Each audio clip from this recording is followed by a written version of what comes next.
oui yi mu am ay raison la n'est-ce pas. mais war na mën a taxawaat xoolaat taxawaayam parce que su nekkee ñun dañ ne Macky Sall dañu gëm def na choix ñu nekk anticonformiste on revient à la raison parce que gis nga jàmbaar soo nekkee ak nit di ànd ak moom da ngay porter son combat mu jeex loo ci góobee nag nga gar ko on porte la candidature de Amadou Ba on le porte Mame Mbaye Niang nekk ci li mu nekk mu ñëw jàpp ci les gens vont se battre pour que Amadou Ba gagne les élections mu ñëw ñàkk ci jàpp les gens vont se battre pour que Amadou Ba gagne les élections. mais ni mu doxee nii ni élections yi doxee nii jàpp ngeen ne bu ñu ci demee nii en rang dispersé dans votre camp. Amadou Ba mën na gagner mais nous sommes pas en rang dispersé. mais bien sûr. nous sommes pas en rang dispersé vous savez pourquoi nous sommes pas en rang dispersé parce que quand même les gens qui gagnent leur localité sont toujours avec nous. ah oui. les gens qui gagnent leur département sont toujours avec nous. Nambo Diawo nekkul ak yéen te dafa gagné localité. il ne gagnera plus Kolda. Aly Ngouille Ndiaye Linguère. oui il peut gagner la commune de Linguère attention Aly Ngouille Ndiaye a failli perdre la commune de Linguère en 2022. attention su nekkuloon département bi du ñu gagné. résultat yi jóge ci département bi. non il milite où lui sama grand la nag. nga ne lanu. il milite où. non suma xarit la Gossas day lay militer. c'est vrai on ne sous-estime pas des candidats. vous êtes en train de sous-estimer. là il sous-estime des localités. j'ai dit li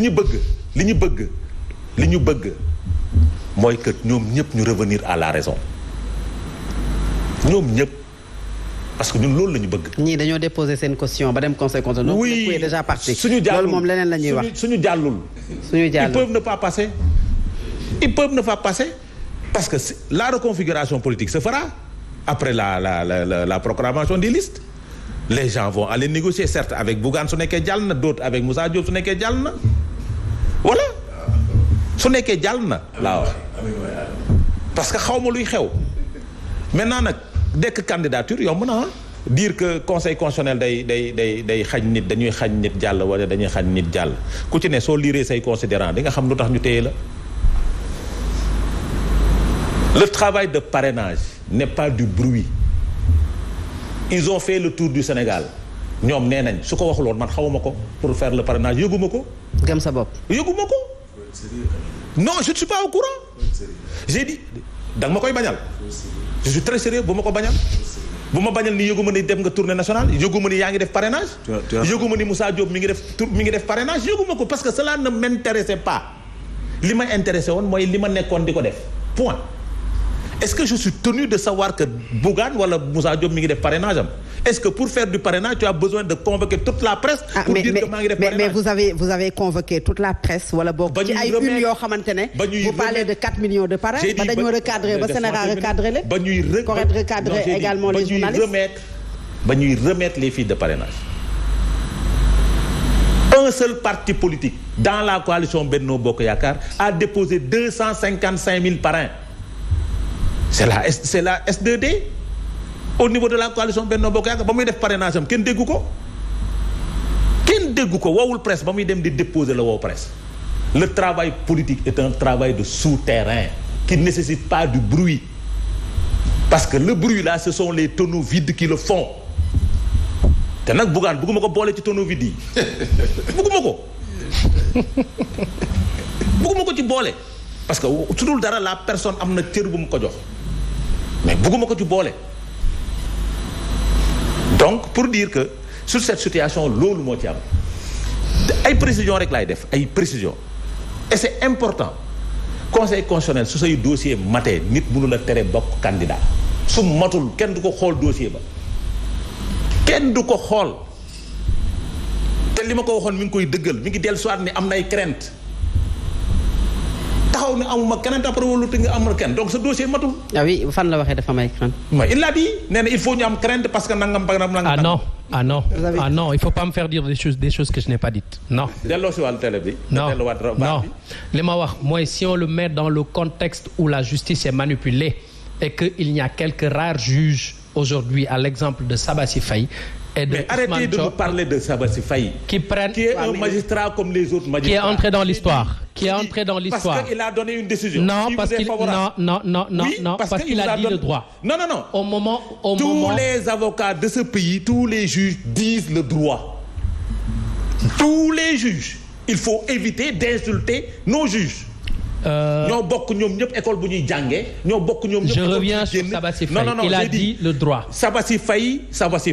Je reviens sur Sabassi Faye. Ousmane Thior, ils ont dit le droit. Sabassi Faye, je vais chercher cette photo avec un militant bracelet de Pastef à la main. Sabassi Faye et Ousmane Thior ont dit le droit. Donc ces deux personnes n'ont dit le droit. Donc tous les autres juges ne disent pas le droit. Ce qui est bizarre, c'est qu'à chaque fois qu'un juge dit quelque chose qui est contraire à leurs attentes, dañuy dem ne oui, il est membre de Pastef. Qu'est-ce qu'on a à Sabassi Faye quand il donnait son jugement, qu'est-ce qu'on n'a pas lu? Que son frère serait. Maintenant, monsieur Mané, c'est tellement grave dans ce pays-là parce que nee na ñun ñoo ne si on dise le droit, Sabassi Faye dafa fay. Vous dites si d'autres juges disent le droit, ngeen ne dafa faral état bi. Waaw wala déet. Vous le dites. Vous avez insulté nos magistrats ici dans ce pays-là. Qui a fait ça? Ton leader? Non, jamais. Sortez-le. Par contre, on a vu un ministre qui a osé dire qu'un corps de contrôle de l'État a les couleurs de Pastef et qu'il est apparenté à Pastef. Loolu, on l'a vu. Quelqu'un que nous payons, qui est une institution, l'a dit. Par contre, li ngay wax ni Ousmane Sonko a insulté nos magistrats. Alors, il faut il a insulté nos forces de défense. Il faut et qu'on aussi avance. Une chose, on avance. Oui. Le débat. Adama, oui, wax c'est bon. dëgg sa yàlla man dama wax ak koo xamante ni il ne sera pas candidat. Ah bon? Alors, et lui, il sait qu'il ne sera pas candidat. Abbas Fall sait que Ousmane Sonko ne sera pas candidat. El Malick Seck sait que Ousmane Sonko. Je continue. On est le 28 décembre 2023. J'ai dit, je cite des noms. À la télé. Il le dit à la télé. Nañ ko invité waat fii en janvier quand le conseil constitutionnel se prononcera. Adama li ngay wax dara wóorul la ci encore revenir ici lui et moi. te dina wanaat li muy wax nii. Mané déglu ma rek. De toute façon ñoom ils ont l'habitude de revenir sur leur faute. Li ñu wax tey suba ñu wax sa Yankoba. Non, je suis très calme. Yankoba, il faut. Mais le débat c'est pas seulement entre vous deux aussi. Les autres ont droit au chapitre de la parole. Alors calme. Parce que man normalement waruma wax ak yow parce que doo bokk. Man ku waruma wax ak ku du bokk. N'est-ce pas? Man mes adversaires présentement ce sont ces deux-là. yow doo bokk quoi yow ce bulletin du bokk sax ci kii bi. Alors c'est ça la réalité parce que say dossier matul. Merci de prendre la place du conseil constitutionnel. Non sëñ bi say dossier matul. Merci de prendre la place du conseil bul nax Sénégalais yi amoo attestation amoo numéro parrainage. tu n'es pas électeur. Boubacar oui Adama oui su dee aw ma ko. Adama oui Yankoba il faut ñu avancer alors ñu ñëw ci Boubacar ñu ngi woon ci lettre bi mais aujourd'hui est-ce que tey ki nga xamante ne dafa ameele ak yoon ay mbiram naam la condamnation n'est pas définitive parce que demaguñu sax pour mu taxaw ci procès loolu dañu ko placer rek sous mandat de dépôt amu leen benn xel ñaar ci li nga xamante ne moom mooy candidature boobu maître Moussa Diop. Non amuñu ci xel ñaar xam nga Adama mi ngi wax le droit. te mu ñëwee ci droit est-ce que ñoom réellement dañuy waxante dëgg rek te yàlla tax procureur bi interpellé maître Moussa Diop te mu xam ne avocat la te xam ne waru ko def ak juge bi lu ñu tere ñu libéré ko suba ki ko war a def mu def ko 3 fan lañ toog pour jàpp maître Moussa Diop 3 fan. te fi mu toll ñoom lu leen yoon may ci temps rek dañ koy jël loolu la koy seen métier moom la sa waay doo sànq fi mu toll temps bi ñu am yëpp naa la ay 6 mois la ñuy toog instruction la. yore la ñuy def dañuy jël seen maximum de temps possible pour combattre un adversaire loolu la ñuy def dossier Moussa Diop. mën naa laajaat encore une question pour par rapport à ça. Voilà Moussa Diop ba muy nekk directeur général de Dakar Dem Dikk il avait démissionné du barreau de Paris oui ou non. waaw dafa defoon disponibilité. dafa defoon disponibilité. ba mu dellu see ba mu bañ ko limogé. dafa bindaat pour intégrer le barreau de Paris oui ou non. def 8 mois foofu. bindaat dem bañ joxaat ko carte ak badge ak yëpp. waaw léegi courrier boobu mën nañ ko gis s'il vous plaît.